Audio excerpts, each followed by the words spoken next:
Okay, thanks for the presentation. First of all, I would like also to thank the organizers of the webinars for accepting my proposal. For me, it is truly an honor and a challenge to be able to share my research in this space. Thank you very much. All the data presented in this conference are the result of the research I am currently completing as part of my doctoral thesis entitled Women and Peace in Ancient Rome, 2nd century BC and 2nd century AD discourses and practices. So I will be so pleased to discuss any issue of this presentation. Okay. Traditionally, when Roman imperialism has been thought of, it has been thought of with a male face, as it has been conceived that men were the only agents of change and resistance in this complex process. I have chosen a coin issue produced in some now mint in the eastern part of the empire between 38 and 37 AD, which depicts Marcus Antonius and Octavian facing Octavian, which may allude to the role that this upper-class matron played in the political games, pacts, and tensions between her husband and brother, respectively.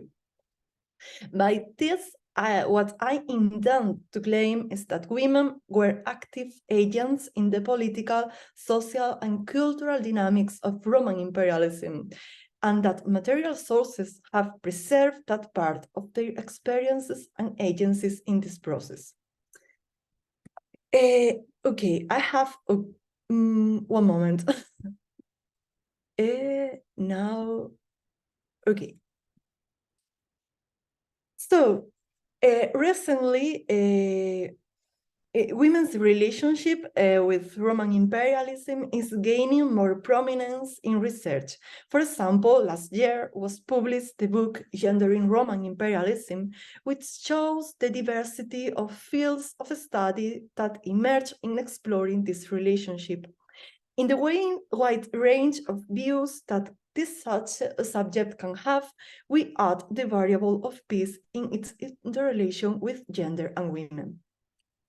Previously, I would like to highlight how, when analyzing the relationship between Roman peace, understood in its definition as the pacification of a territory, and women, it has been considered the violence that non-Roman women, thus pacificide, have endured.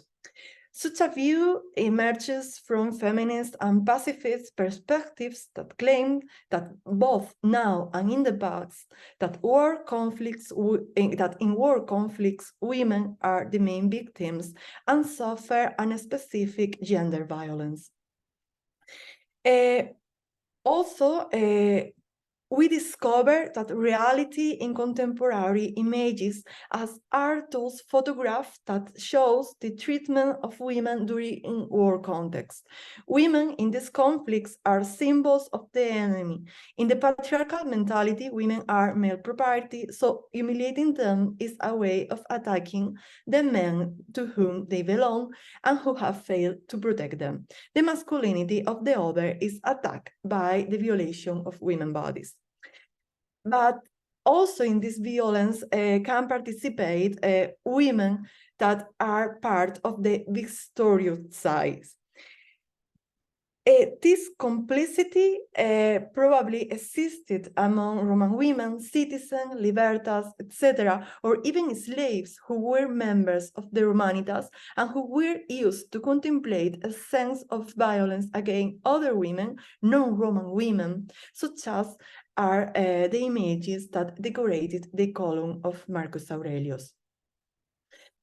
And so we connect with the Roman context and the fact that these violent dynamics were present in images that represented the Roman power. War is synonymous of violence, and any empire involved such issues. In particular, the model of masculinity embodied by the emperor was shown to extol his power and virtues by dominating population, for which the use of the female body could acquire a particular balance of meaning. From Vespasian onwards, after a crisis and a civil war, there was a need to generate unity in Rome, which was reinforced by emphasizing the otherness and difference also of some Roman enemies. For that reason, the generalization of the province images conveys a message by which female bodies indicate submission and military power is exercised by a male figure, whose maximum representation was the princeps, who exercised his dominion and empire over inferior women and non-Romans.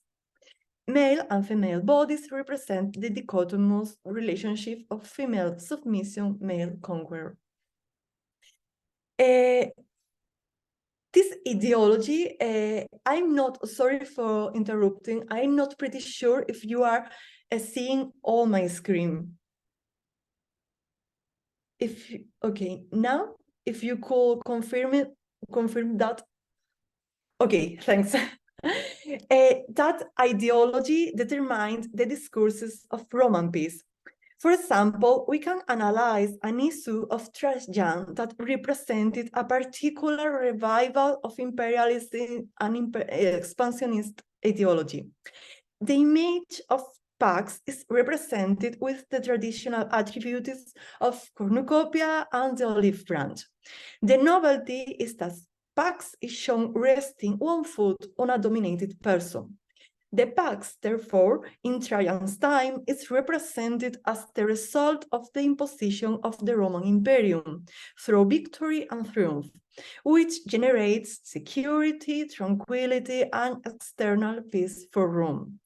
In practice, this coin seems to visually represent the words Tacitus on a similar date quoted from Calcacus.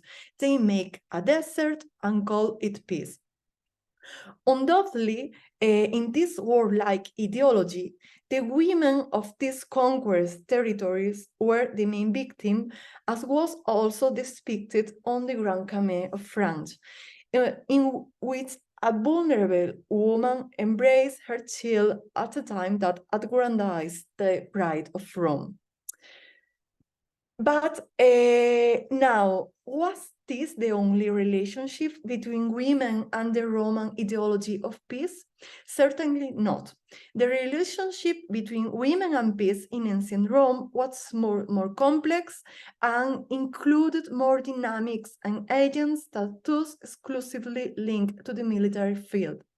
In order to unravel this relationship, I have set out these steps. Firstly, I will do a theoretical approach to the study of women peace in antiquity. I delve into how the concept of peace were defined and thought in Roman ideology. I will explain how we can find this peace ideology in materiality. And finally, I will bring out some examples of this relationship between women, peace, and this process called imperialism. In other presentation of these webinars, gender has been already defined as a fundamental concept for understanding the social relation that took place in Roman society. So I will not go into too much detail of it. I only mention that I take for my research Joan Scott classical and general definition as a starting point. I use the concept of gender as a category that allows us to identify and analyze the differences in power and meanings that are socially and culturally attributed to sex bodies and to the difference perceived around them. Evidently, we must point out that gender as power is interrelated with other variables of oppression, such as in Rome was the legal status, the pursuing power, political status, religion, etc. Also, taking into account that gender narratives applied and operated at different levels and in different spheres. In addition, it's essential to consider the variability of these gender discourses which have changed over historical times. Also, we must consider the great heterogeneity of situations and experiences that women in plural lives. Once it is clear to us that there is nothing natural about the female gender, but rather socially and culturally constructed attributions around the meaning of being a woman, we can avoid all kinds of essentialism when we discover that throughout history, this gender role as a product of patriarchal societies has attributed and made women responsible for the defense and maintenance of values and ideals of peace. Now, what do we mean exactly by values and ideals of peace? First of all, we must banish absolute and closed vision of peace as an ideal state where values of justice and equality prevails in the past. For this reason, a broader concept must be applied that allows us to recognize small practices, spaces, and realities of peace. From my own academic background, linked to the research produced by the Granada Peace Institute, I define and understand peace on the basis of three questions.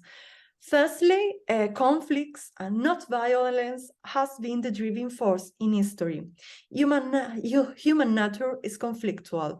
Conflicts are the result of human interaction on multiple scales, and the regulation of these conflicts can be done by violent or non-violent, that is, peaceful means. Secondly, this nature of conflicts allows us to shed light on social dynamics that have moved towards the creation of spaces and instances of peace.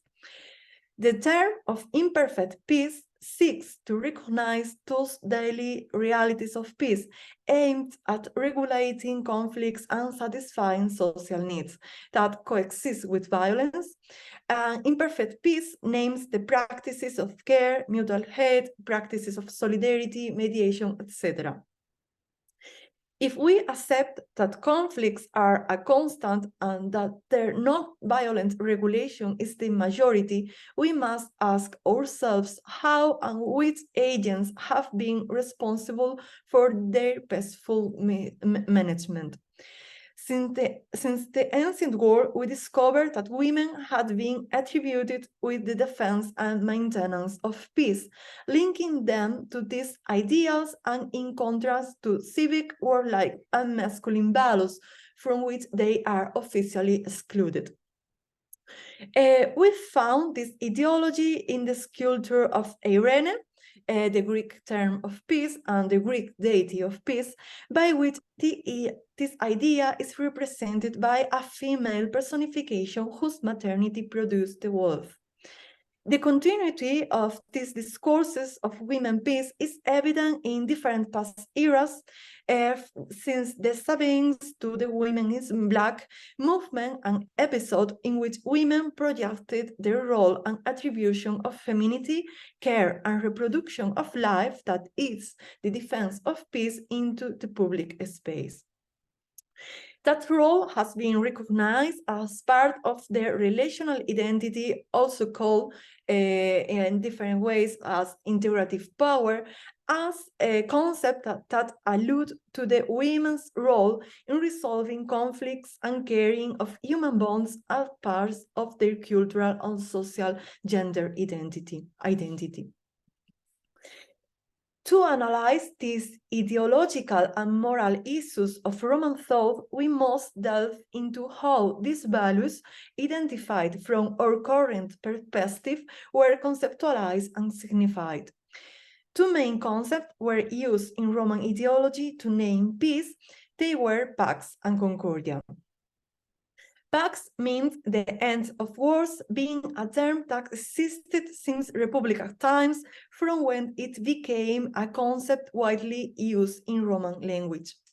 It was not free of hierarchical power relation, since Pax was linked to Bellum and victory to the successful end of the war, which was achieved with the surrender of submission of the enemy.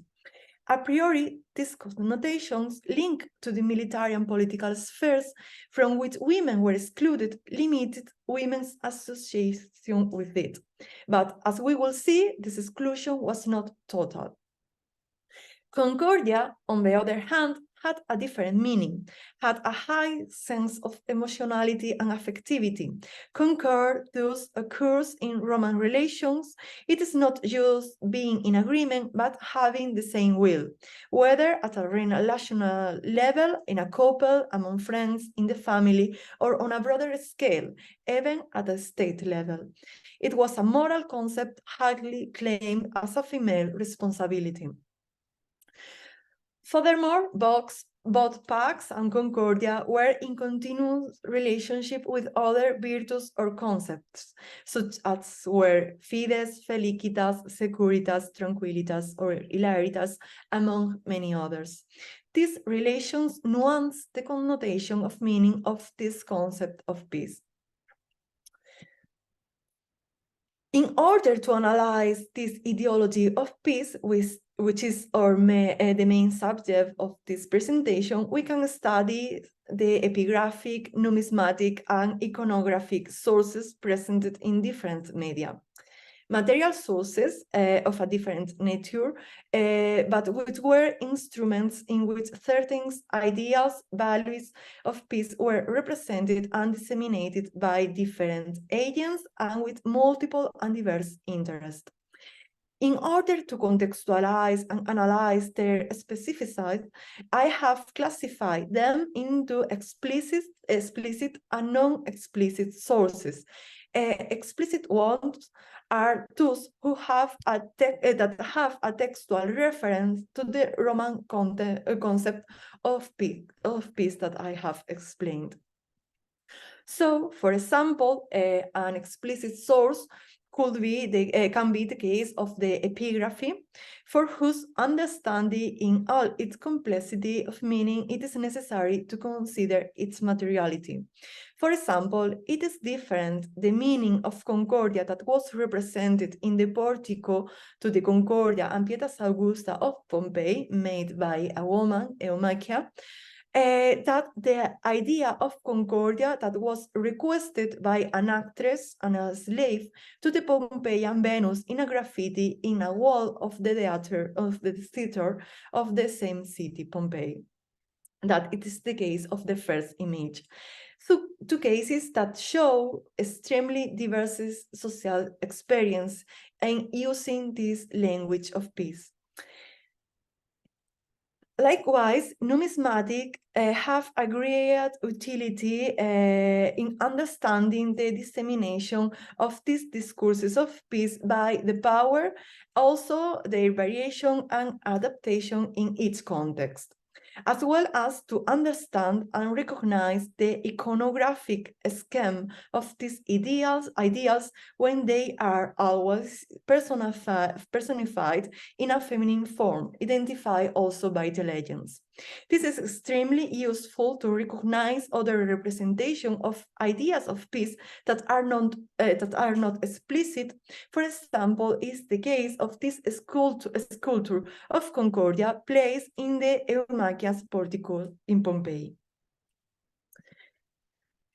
As Paul Senker said, Roman culture is a culture of images. The profusion of iconographic representation is truly exceptional, both in quantity, quality, and diversity. And we can try to decode those images, searching those discourses of peace.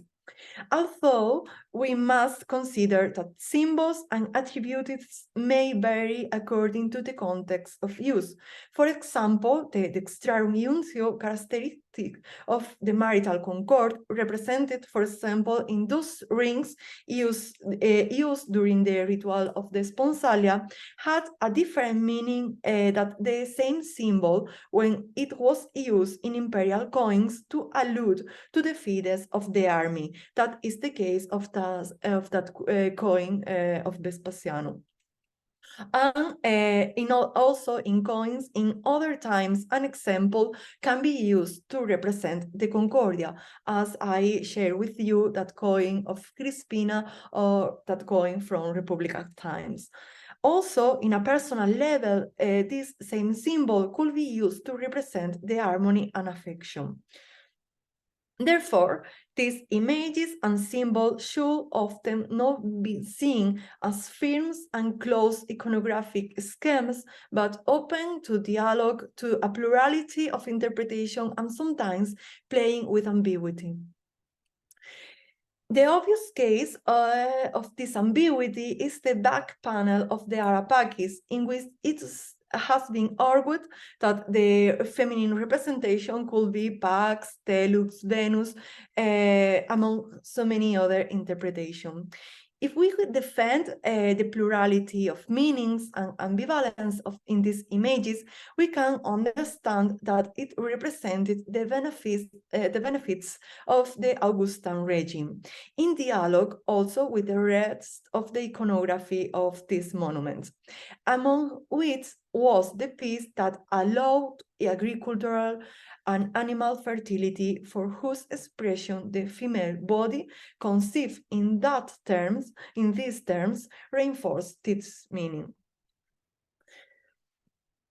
Another issue that I think is worth reflecting for understanding this peace ideology is to discuss the relationship between discourse, propaganda, and social agency.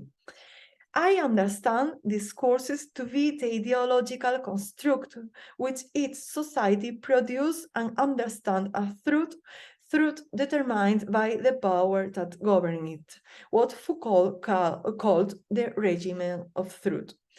Similarly, Gramsci used the concept of hegemony to recognize the social and cultural process by which the dominant class imposes an ideology. But we cannot see this process in a structuralist way from top to bottom. I maintain that society had agency and interacted with those discourses. So I have delimited three steps to understand the operativity of those discourses. Firstly, I have called it the creation of discourses. As I have said, discourses mainly are produced by those who hold power and that have the power to signify the world, that is, the hegemony. This is the case of Roman propaganda, for example, understood as the political rhetoric that seeks to legitimize this position of power. However, one cannot lose sight of the fact that for the success and acceptance of these discourses and forms of propaganda, these values, beliefs, and the discourse and forms of propaganda, the values, beliefs, and desires of the audience must be taken into account. In particular, when we study peace, we find that it emerges, the ideology of peace emerges as a human longing and a demand where and when it is absent. So, in ancient Rome, as a result of continuous wars and conflicts, political power channeled these yearnings into the shaping of promise of well-being and peace as a source of legitimation. Secondly, we must integrate into this process the reception and assimilation of these discourses by a society as a whole, that is, the repetition and reproduction of the propaganda. In fact, propaganda in the Roman world did not operate in a unified way, but rather different agents in different parts of the empire reproduced this language, as is the case of the provinces. We can confirm this process analyzing the images of Domitia Longina, for example, and Augusta, who was linked to the idea of Concordia in some issues from Rome. Also, in the province, this ideology was reproduced as she was linked with the idea of homonoia, the Greek version of concordia, and some issues from the east part of the empire. So different agents were part of that process of creation and maintenance of this hegemony. The third aspect of the process refers to the relationship between discourses and society. I refer to the assimilation and consequent transformation of those discourses by the society, recognizing that social agency in the process. In order to understand this dynamic, the concept of habitus is very useful in making it possible to understand how the schemes of the ways of thinking, acting, or feeling of the social agents are a consequence of that hegemony, but at the same time, it makes visible how the agents have the possibility to negotiate with those discourses with that hegemony, assimilating and changing them. Discourses, so, are not closed, are a social product, and so this society dialogue and transform them. For example, I think that this process can be identified in a finding from the city of Sagunto in Spain. It is a course in which was used a coin of Judea Capta, represented with a female body, with the aim of dominate the lover. As it has been interpreted, the one who makes the course understand the meaning of the coin and decide to assimilate this discourse in his own sphere of power. As we will discuss below, the same process operated with the discourses of peace used and incorporated in the daily experience of social agents. So now I shift my focus to the major topic of my conference, that is speak about the relationship between women, peace, and imperialism. I understand imperialism as the process by which Rome dominated or integrated in its hegemony different territories, peoples, and cultures. This process was non-linear, had variation in its wide temporal and territorial extension. So its motives, process, and overall consequences were so different. So in this infinitive multiple approaches and understanding of this cultural, social, and political system, I focus on, firstly, how the political structure was publicized, presented in order of building this hegemony and social political acceptation using the ideology of peace linked also to women. Secondly, I understand imperialism as a cultural phenomenon. I focus on which attributes ideas of the gender role of women and peace was broadcasted. Firstly, as we have seen, political power had a strong need to express the benefits of power in order to legitimize itself. The values of peace were useful to seek for that legitimation, this social consent. So the idea of pacts played a key role for the construction of the public image of the rulers. Indeed, most studies point to and acknowledge the close relationship between Roman peace and imperialism. When the civil wars ended with the victory of Augustus, a system of government structured around a family began, with a clear dynastic principle that gradually manifested itself. One characteristic of this period is that the idea was that was promoted, the idea that as long as this family was in power, the pax would be warranted in Rome. But how was this perpetuation possible? we see that in this family government, women were represented in public spaces in contrast to previous periods, and that they had a key role in the creation of that idea of continuity of the system, as they could give birth to a potential heir, always male, that could maintain that peace in the empire. The execution of pacts was by a political and military ways was always a male responsibility, but the perpetuators of that ideology were women by their motherhood. For example, Livia was a symbol of continuity between the regime of her husband and his sons, Tiberio. So she was represented assimilating attributes of that ideology of peace, that is the cornucopia or the corn of urns.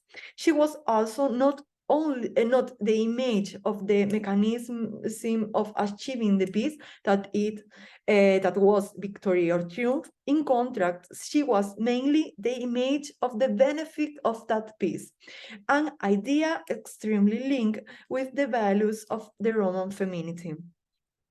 Also, Livilla, when she gave birth to potential heirs during the Principate of Tiberius, she was represented in the private propaganda as the incarnation of Pax, using the attributes of the caduceus and cornucopia, among others. Also, Messalina was represented in that sculpture as a Roman version of the Greek Irene. In that case, the wealth is his son, Britannico. Also, we can find a similar discourse of gender in contemporary images as that one that I share with you. It is a representation of the Virgin Mary as a queen of peace, that thanks to her maternity, that she gave birth and a savior to the world. As the women of the imperial house, they were represented as guarantors, perpetuators, and saviors of peace in the iconography. The second question of this relationship between women, peace, and imperialism is that the imperialism allowed the spread of the Roman cultural model. I'm not intending to discuss that question of the Romanization. I only try to argue that although different gender identities existed in the empire, they were shaped or exposed to change in the process of cultural change brought about by the Romanization. So the Roman model of femininity was constructed also by some values of peace, the Concordia, for example, and other practices that made women the main responsibles of the care, affection, etc., as traits of the patriarchal culture that was the Roman one. But we do not read those roles only from writing sources, but also from some very interesting material pieces that narrate visually these issues. It is the case of some biographical sarcophagus dated from the 2nd century AD, which rather than lives of individuals have been shown to represent idealized life stage and ideals models of civil virtuousness for the elite. So motherhood and reproductive tasks are linked to women, while a sense of world domination and the exercise of political responsibilities will be the virtuous model of the Roman man. This is the case of the message from the Portonaccio sarcophagus that I have chosen to share with you. We can see the representation of the matronal role in a small part of the piece, in the half of the superior narrative frieze, in which there are scenes that allude to the birth and bath sense, an educational sense of a girl, of the sense of marriage that occupied the central position. In the wedding, we should highlight the image of the goddess Concordia, who protects the union as an essential virtue in marital life. Those activities were part of the life cycle of that matron, activity shares with women from different ranges.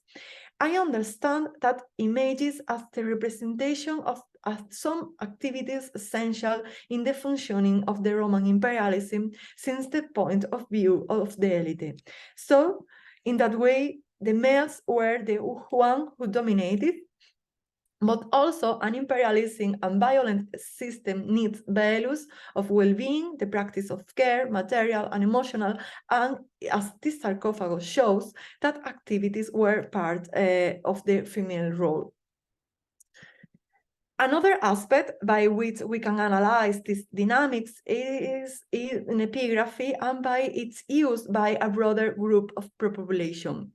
The rest of the agents did not live in the range of these hegemonic discourses, and even without being the addressed of them, were able to make them their own, as has been demonstrated thanks to the epigraphic record that has preserved some inscription in which slave unions appropriate the marital language. I share with you the first inscription that I consider of extremely interest, as shows how agents of non-civic status were able to make use of the concept of concordia, recognizing themselves as a legitimate marriage moved by affectivity, domestic and marital peace, as an element that could build up their own public identity. In that case, unfortunately, most of those examples have not been preserved. Also, we can find this use of the concept of concordia in some has been attested in epigraph from Hispania, from Mauritania, and from Dalmatia. In those cases, the dedicator could be a woman, and she used the discourse of peace to praise the memory of her husband, but also her own memory and identity in the public space.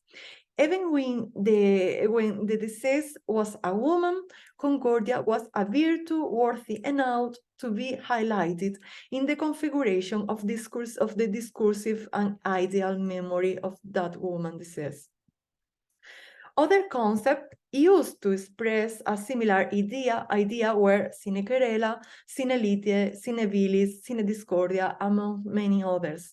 Despite the fact that mainly were used in Italy, those expressions, the attestation of those used in different parts of the empires, as well as is used in Italy by people of a very different social condition and that they were not native, I think that reflects the dynamics and spread of this ideology of peace to a wider part of the population. By this, I try to claim, by this, I try to claim that those values were fundamental to their daily lives, and its recognition permits to acknowledge the operativity of this practice or experience to the functioning of the Roman society, and also to value the essential role that women had in this process. Although the various points that I have been outlined in this presentation, in which I have been quite general without going into too much depth, I have sought to demonstrate the multiplicity of lines of analysis that this relationship between women and peace in ancient Rome opens up.